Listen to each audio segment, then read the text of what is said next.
지난달 무역 수지가 49억 6천만 달러로 흑자를 기록했습니다. 특히 효자 상품인 자동차 수출이 역대 5월 중 최대 실적을 경신했습니다. 하지만 이 산업을 자세히 뜯어보면 전기차 수요는 크게 줄고 그 자리를 하이브리드가 차지하고 있습니다. 권용주 국민대 자동차 운송 디자인학과 교수와 관련 내용 짚어보겠습니다. 어서 오십시오. 네, 안녕하세요. 안녕하십니까? 네. 예, 국내 지금 자동차 판매 중에 전기차 내수 판매가 작년과 비교해서 반토막이 났더라고요. 어떻게 된 그렇죠. 일입니까? 숫자만 보면은 작년 대비해서 49% 감소했으니까 예. 반토막 났다라고 평가를 하는 거죠. 예. 근데 이게 또 국내 시각에서 보면 그런데 해외 시각에서 보면 또 그렇지 않을 수도 있어요. 이게 무슨 얘기냐면 우리나라에서는 반토막이 났지만 예. 글로벌 전체를 놓고 보면 1분기에 전년 대비 한 20% 증가했단 말이에요. 어. 그걸 가지고는 아직은 좀 괜찮지 않냐라는 시각도 있고, 근데 또 해외 판매를 가지고 바로 직전 분기하고 비교 분석하는 분들이 있어요. 예. 그분 걸 비교해 보면 약 한 50% 떨어졌습니다. 그러니까 이것도 문제가 있는 거 아니냐. 이제 보는 시각에 따라 가지고 조금 있는데 전반적으로 이제 전기차 수요가 조금 주춤한 거는 사실이죠. 예. 이제 미국 테슬라 주가가 올해 들어서 30% 급락을 하면서 네네. 이게 지금 전기차 시장이 전반적으로 정체기에 접어든 것 아니냐라고 하는 그 투자자들 걱정도 좀 있는데 네. 교수님께서 보시기는 어떻습니까? 그러니까 이제 테슬라 같은 경우는 뭐 전기 자동차의 맹주로 평가를 받았다가 이제 최근에 주춤되잖아요. 네. 근데 그 주춤되는 이유를 한번 좀 깊숙이 들여다보면 테슬라가 중국에서 생산하는 비중이 꽤 많습니다. 네. 작년에도 한 94만 대 정도 만들었는데 이게 전체 생산의 한 51% 정도 비중을 차지한단 말이에요. 그런데 중국에서 많이 못 팔았습니다. 그러니까 중국 내에서 테슬라 판매가 꺾이면서 이제 전반적으로 위축됐다라고 하는 건데, 그 이유는 이제 중국의 토종 기업들이 여기저기 등장하면서 다들 우리의 경쟁자는 테슬라야라고 외치면서 나오니까 그 영향을 좀 받았고요. 예. 그 외 지역에서도 조금 영향을 받은 건 사실이지만 어쨌든 테슬라 입장에서는 작년보다는 올해가 조금 더 심각한 위기가 올 수 있다라고 예측을 하는 것 같습니다. 예, 말씀하신 대로 중국이 좀 존재감을 드러내고 있던데요. 네. 비아디에서 우리 돈 1,000만 원대 신형차를 내놨더라고요. 네. 예. 그 1,000만 원이 뭐 정말 1,000만 원이겠습니까? 뭐 1,999만 원 뭐 이렇게 이야기를 예. 거의 2천만 원. 그러니까 이게는 이제 그만큼 본인들의 가격 경쟁력이 뛰어나다라고 하는 점을 이제 미리 사전에 글로벌 소비자한테 인지시키는 측면이 있고요. 실제로 그렇게 가격이 나올지는 한번 두고 봐야 되고, 예. 다만 이제 중국의 계획은 그겁니다. 어떻게 해서든지 가격 경쟁력을 확보를 해서 전 예. 세계 소비자에게 가장 저렴한 전기차를 공급하겠다. 그래서 중국의 전기차가 많이 보급되면 그만큼 중국 내에 제조 경쟁력이 올라가는 거 아니냐. 지금 이런 전략을 가지고 해외로 뻗어나가고 있는 거죠. 예, 우리가 그런데 가격이 또 너무 싸면 불안하기도 하잖아요. 가격 대비의 성능은 어떻게 평가하십니까? 그러니까 우리가 항상 그런 얘기 많이 하죠. 싸면 싼 대로 가치가 있고 예. 비싸면 비싼 대로 가치가 있는 거죠. 그러니까 전기 자동차 시장도 우리가 내연기관하고 똑같은 거예요. 우리 내연기관도 경차부터 최고급 승용차까지 라인업이 갖춰져 있지 않습니까? 예. 그러니까 전기 자동차도 가장 저가의 전기차부터 아주 고급 전기차까지 라인업이 갖춰져야 된다는 거죠. 그 측면에서 중국은 일단은 대중적인 전기차에 집중을 하겠다라는 얘기입니다. 예. 알겠습니다.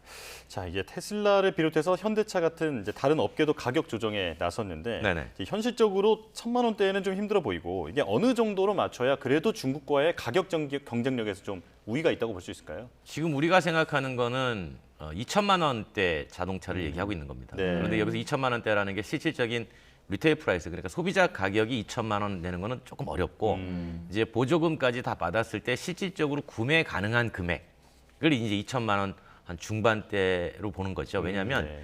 내연기관 자동차가 가장 범용으로 가장 많이 팔리는 가격대가 2,500만 원에서 2,700만 원입니다. 예. 그러니까 전기 자동차도 요 수준에 맞춰야만 대중적인 수요가 형성될 수 있다고 보고, 그렇다면 보조금을 받았을 때 2,500에서 2,700 안에 들어올 수 있도록 가격을 최저화해서 지금 제품을 개발하고 있는 거죠. 예.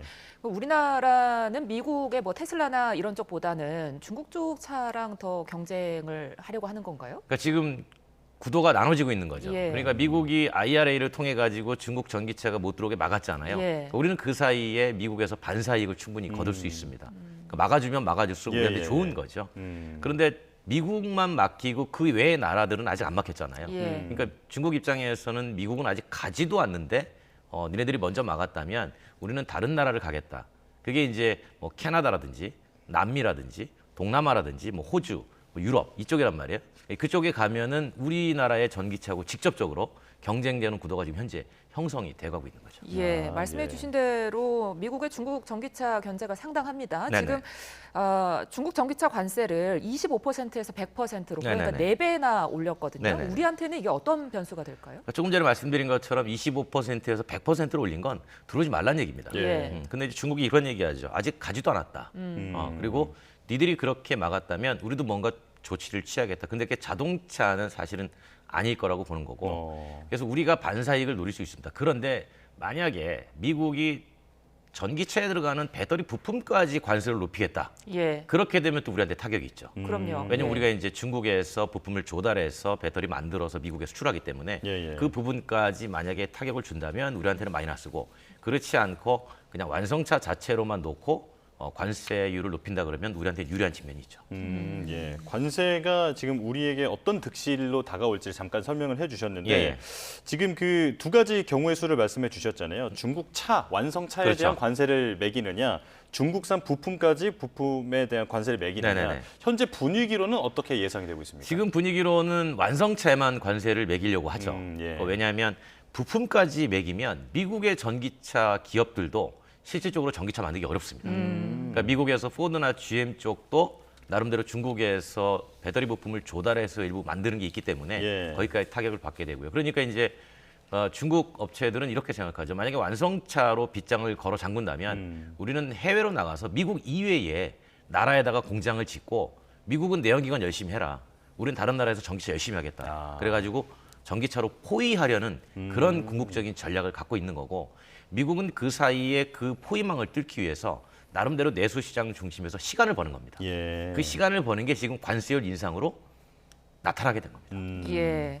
그런데 뭐 관세율이 부품까지는 적용되지 않는다고 하더라도 전기차 시장 자체가 위축이 되면 뭐 결국에는 부품 시장도 위축이 되게 되는 거잖아요. 그렇죠. 예, 우리나라는 배터리가 지금 뭐 차세대 먹거리로 불리고 있는데 영향이 어떻게 될까요?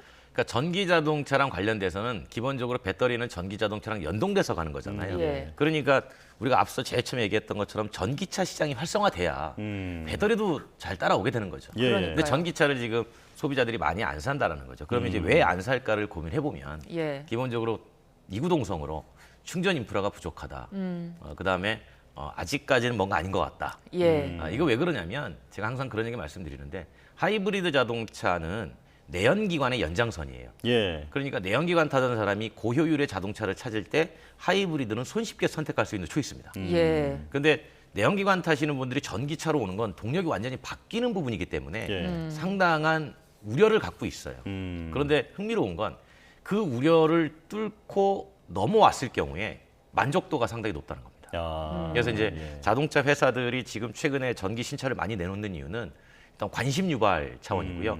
그리고 경험을 많이 하는 쪽으로 이제 마케팅을 하는 거고 그 경험을 많이 하려면 결국은 이제 또 가격 문제가 나오니까 이제 그쪽으로 집중을 하게 되는 거죠. 거기에 따라 가지고 배터리도 여러 가지 제품들이 골고루 사용되게 되는 거죠. 예, 예.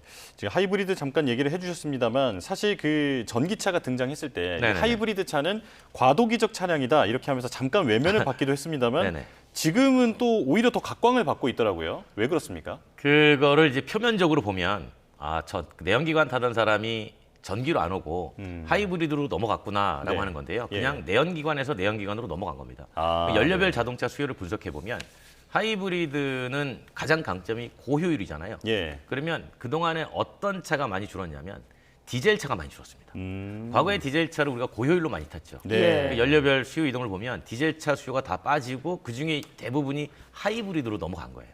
그러다 보니까 하이브리드는 당연히 늘어날 수밖에 없는 시장인 거고요. 이제 만약에 그런 생각도 해보죠. 과거에 디젤 게이트가 없었다면 지금 여전히 하이브리드하고 디젤은 고효율 경쟁을 하고 있었을 거고 그 중에서 이제 전기로 어떻게 소비자들을 넘겨오느냐가 이제 자동차 제조사들이 고민을 많이 했겠죠. 예, 지금 이 하이브리드 차 질문 드리니까 갑자기 또 하나 떠오르는 게 네네네. 최근에 그 중국 비아디가 네. 2,500km 간다고 하면서 네. 그 하이브리드 차 내놨잖아요. 네. 요거 실제로 성능이 어떨까요? 뭐 제가 제품을 직접 뜯어보거나 뭐 그런 네. 적은 없습니다만 상식적으로는 이해가 안 되죠. 그러니까 현존하는 자동차 중에 그렇게 2,500km를 갈 수 있는 차는 이론적으로는 가능합니다. 예. 그런데 실질적으로 현실에 등장하는 건 쉽지 않죠. 그래서 무언가 자기들이 가지고 있는 기술이 상당히 뛰어나다라고 하는 거를 좀 포장한 건 약간은 과장됐을 수 아닐까라고 있다. 이제 저는 생각을 하고 있습니다. 아, 네, 알겠습니다. 그 전기차 시장이 지금 주춤한 게 사실 전기차를 관심 있어 하는 살만한 사람들은 이미 전기차를 네. 샀다 이런 평들이 많잖아요. 그렇죠. 그렇다면은 이제 이 부분을 좀 뛰어넘는 선은 앞으로 얼마나 걸릴까요? 제가 볼 때는 그렇게 오래 걸리지는 않을 겁니다. 왜냐하면 사실 전기 자동차는 소비자들이 선택하는 것도 있지만 예. 제조사가 어쩔 수 없이 해야 되는 부분도 있어요. 아. 그게 무슨 얘기냐면 규제로 만들어지는 예. 시장이기도 합니다. 예. 아, 네. 소비자들은 내가 돈을 써가지고 동력을 이걸 쓸 거야 저걸 쓸 거야 선택하는 시장이지만 제조사는 내연기관만 많이 팔면 배출가스 총량 기준을 맞추지 못해서 오히려 벌금을 내야 됩니다. 네. 예. 그러니까 제조사가 억지로라도 전기 자동차를 팔아야 되는 상황이 돼 있는 거예요. 그러면 제품 라인업을 늘려가게 될 겁니다. 예, 예. 그런 측면에서 봤을 때 소비자들이 제품 종류 수가 점점 늘어나면 과거에 내연기관만 주목했다가도 이 차가 새로 나왔네? 그럼 한 번쯤 보게 되고 그래서 관심이 유발되고 그런 사이에 인프라는 늘어나고 그래서 점진적으로 계단식으로 올라가는 성장률을 보이지 않을까 이렇게 생각하고 있습니다. 예. 예. 자, 이렇게 산업의 패러다임이 바뀌고 있는 이런 상황에 지금 현대차 그룹이 미국 조지아주에 전기차 전용 공장을 만들고 있는데 그렇다면 이제 전기차가 감소하고 하이브리드는 오히려 또 증가하고 있는 상황에서 생산 비중을 정하는 게 정말 중요한 문제일 것 같거든요. 그렇죠. 네, 어떻게 보십니까? 제가 볼 때는 전기차만 원래 100% 생산하려고 계획을 했었는데 네. 예. 지금 이제 계획을 변경하지 않을 수 없을 겁니다. 음. 그래서 100% 전기차만 생산하는 건 상당히 위험한 일이에요. 예. 그래서 그중에서 하이브리드의 포션을 뭐 한 40-50% 가져간다든가 이런 식으로 해가지고 맞출 거고요. 그러다가 미국 내에서 전기 자동차가 본격적으로 전환이 전개가 된다면 네. 그때 이제 공장 내의 전기차 생산 비중을 더 늘려가는 쪽으로 판단하게 될 겁니다. 예, 자율주행차 이야기도 좀 해보겠습니다. 개발의 속도를 좀 내고 있는데 최근에 테슬라의 자율주행 전기차가 열차와 충돌할 뻔하지 그렇죠. 않았습니까? 안전과 생명이 직결돼 있어서 자율주행차에 대한 의구심이 자꾸 생길 수밖에 없잖아요. 네네. 어떻게 언제쯤 믿을 수 있을까요? 그러니까 뭐 믿을 수 있다 없다를 떠나서 예. 그러니까 이제 우리가 실질적으로 자율주행차가 된다 안 된다는 얘기는 그냥 자율주행차를 누구나 손쉽게 돈 내고 쉽게 이용할 수 있는 단계를 말하는 거잖아요. 네.